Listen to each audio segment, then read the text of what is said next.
उत्तर प्रदेश के छोटे से गांव सरसोई की पृष्ठभूमि में रची गई एक पारिवारिक कथा है, जहां एक ही छत के नीचे रहने वाले परिवार के रिश्तों में खटास आने लगती है।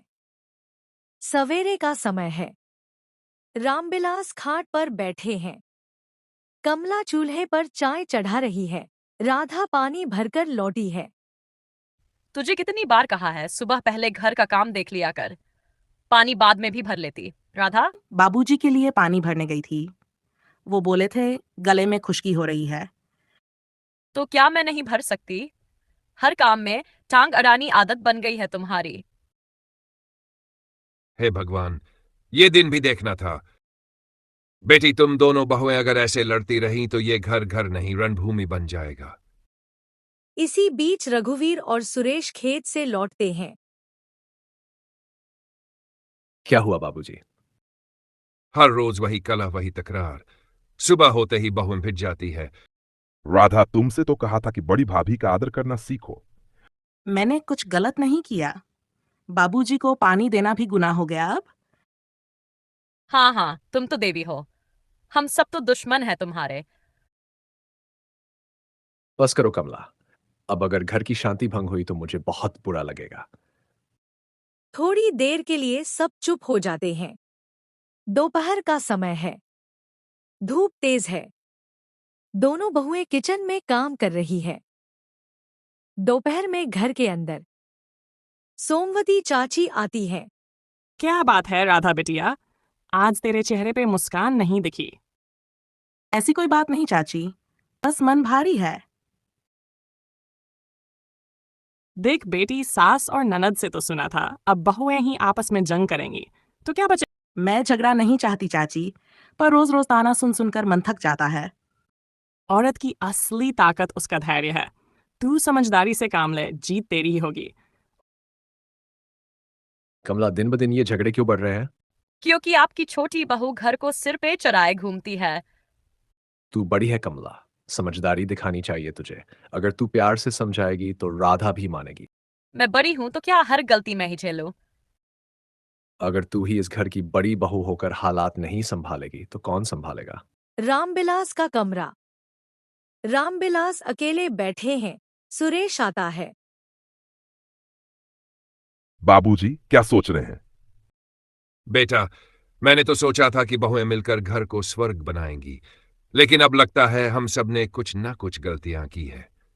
समझा दूंगा राधा को बाबूजी, आप चिंता मत कीजिए। न केवल राधा को बेटा, पूरे घर को समझाना होगा, नहीं तो एक दिन ये घर बिखर जाएगा। शांति है, लेकिन ये शांति तूफान से पहले की है। रामबिलास खाट पर बैठे हैं। उसी समय सोमवती चाची आ जाती है।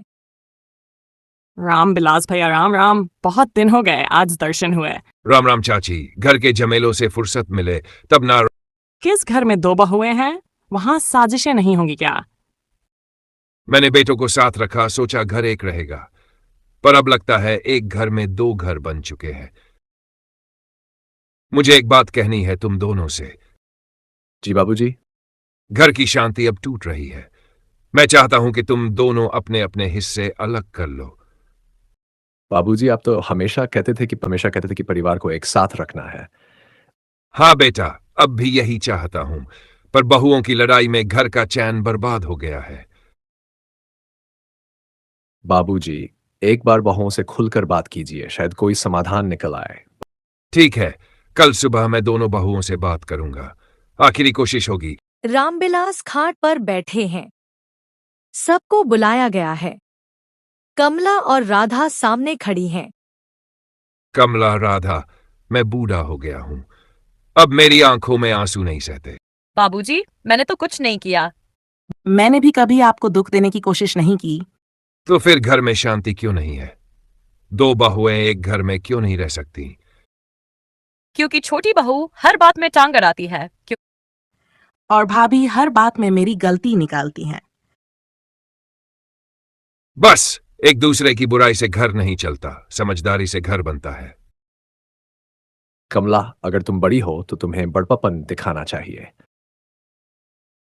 राधा, और तुम ही आदर करना सीखना होगा। कमला रसोई में है। राधा धीरे से आती है। कर दे, पर मसाले मैं ही डालूंगी। ठीक है भाभी। पहली बार हल्की मुस्कान दोनों के चेहरों पर आती है। अरे वाह, आज तो दोनों बहुएं एक साथ चाय पिला रही हैं। हाँ चाची, शायद हमारी डांट ने असर किया है। नहीं चाची, डांट नहीं, समझ ने असर किया है।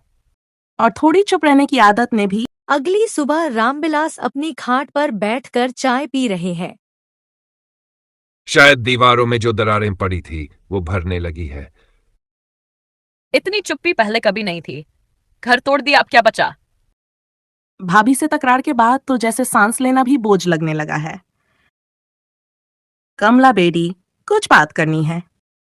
कहिए चाची। राधा बहुत चुप रहने लगी है, ना किसी से बोलती है, ना ठीक से खाती है। मैं भी बहुत कुछ सोचती हूँ चाची। शायद मैंने ज्यादा कड़वा बोल दिया। रामविलास की तबीयत अचानक बिगड़ती है। रामविलास आंगन में तुलसी के पास बेहोश हो जाते हैं। रघुवीर और सुरेश दौड़ते हैं। गांव का वैद्य बुलाया जाता है। इनका मन बहुत दुखी है। चिंता, तकरार और अकेलापन, यही रोग हैं इनके। इतने बरस इस घर को जोड़ा, आज मैं खुद ही इसका बोझ बन गया। बाबूजी ऐसी बात मत कह। राधा, अगर मेरे किसी शब्द से तू टूटी तो माफ कर दे। भाभी, मेरी चुप्पी ने हालात बिगाड़े। मैं भी माफी चाहती हूँ। अब मेरा घर फिर से घर लग रहा है।